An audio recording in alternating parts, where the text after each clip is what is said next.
সম্প্রতি স্থানীয় সরকার উপদেষ্টা আসিফ মাহমুদের একটি সাক্ষাৎকার একটি বেসরকারি টিভি চ্যানেলে বহুল প্রচারিত হয়েছে এবং সেখানে বেশ কয়েকটি কথা বলা হয়েছে। সেই বিষয়ে আমি কিছু তার প্রতি উত্তর দিতে চাই।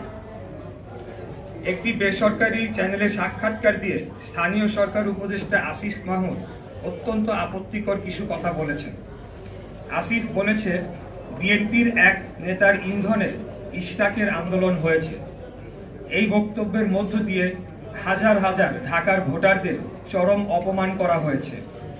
ঝড় বৃষ্টি তীব্র রোদ উপেক্ষা করে দিনের পর দিন শারীরিক ও মানসিক পরিশ্রম করে আন্দোলন করা ঢাকার এই জনগোষ্ঠীকে এই একটি বাক্য উচ্চারণের মধ্য দিয়ে নাগরিক থেকে পশুর মর্যাদায় নিয়ে যাওয়া হয়েছে।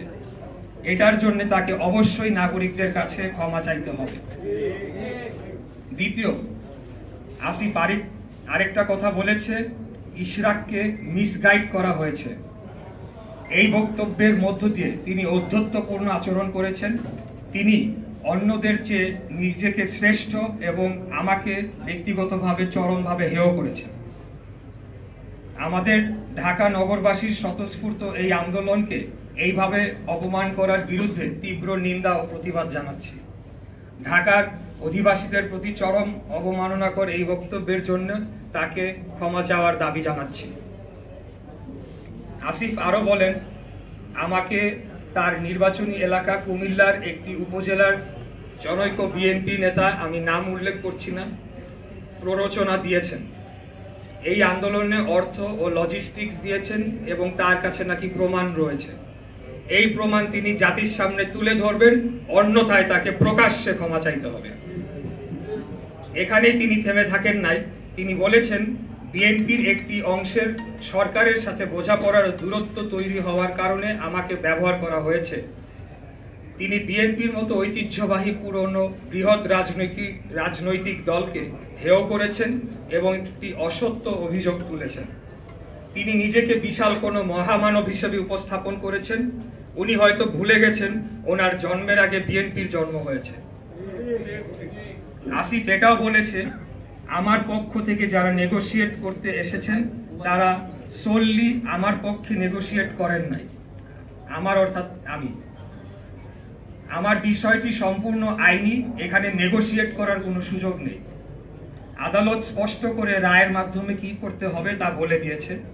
তাহলে নেগোশিয়েট কারা করেছে তা আমাকে জানাতে হবে, কারণ একমাত্র আমাদের দলীয় প্রধানের বাইরে অন্য কোনো ব্যক্তিকে আদালতের রায় কার্যকর সংক্রান্ত যোগাযোগ ছাড়া অন্য কোনো কথা বলার সম্মতি আমি দেই নাই। আশা করি এই লাইনটি বুঝতে পেরেছেন আপনারা। তার এই অস্পষ্ট কথাবার্তায় প্রতীয়মান হয় তিনি হয় মিথ্যা বলছেন, না হয় তার বুদ্ধিমত্তা স্থানীয় সরকার মন্ত্রণালয় চালানোর জন্য সম্পূর্ণ অযোগ্য।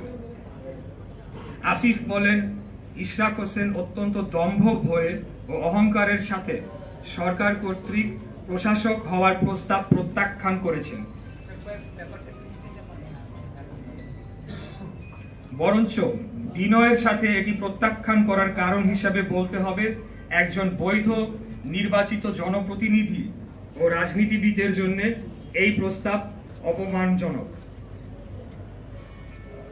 7, আসিফ মাহমুদ বলেছেন, সরকার কোনো নির্বাচনকে বৈধতা দিবে না। এটা কোন প্রক্রিয়ায় বাস্তবায়ন করা হবে এবং কবে, এটি প্রশ্ন রয়েছে। এখন পর্যন্ত তারা কোন কোন নির্বাচন অবৈধ ঘোষণা করতে পেরেছে? একটিও না। এর অর্থ এই দাঁড়ায়, বাংলাদেশের সুপ্রিম কোর্টের আপিল বিভাগ কর্তৃক বৈধতা বহাল রাখা গ্যাজেটকে পুরো অন্তর্বর্তীকালীন সরকার বৈধতা দিচ্ছে না বা মানছে না। সেটা সরকার কর্তৃক, অর্থাৎ পুরো অন্তর্বর্তীকালীন সরকার কর্তৃক উচ্চ আদালত অবমাননার সামিল নয় কি?